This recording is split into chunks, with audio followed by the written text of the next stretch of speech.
So I was blessed with that. And I try to teach my sons.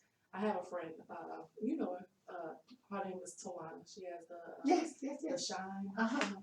She has twin boys, and their father really wasn't in their life, but she had a community that kind of helped her, and she has some of the most well mannered sons ever. And I kind of like look up. She's younger than me, but I look up. She had her children before me, so I kind of always looked up to her, and and on the being the mother, I felt that my job as the mother, what I could provide for them as feedback is, when we go somewhere, you open that door for me. Right. My kids know I'll stand there, and I kind of got that from her. I will stand there, and you better open the door. You better open the car door.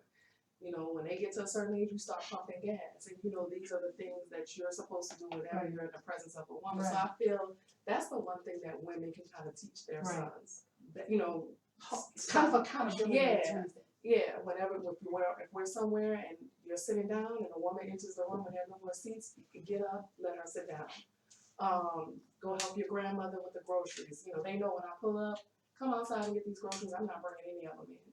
I'm about to cook. Right. So right. And my son Darren, whoever ends up with him, I'm gonna have to be that mother that's gonna be like, what's your intentions? Because he's the sweetest. Because he's gonna be that type of man that's just going, he'll randomly just come in the room and be like, "Are you okay today? Do you need anything?" Oh, so we're gonna have to check your credit. Yeah. Okay. Yes, we letting you know now. We're gonna have to check your credit. So I think that for any single mother out there, that's the one thing that you can still in them on your end.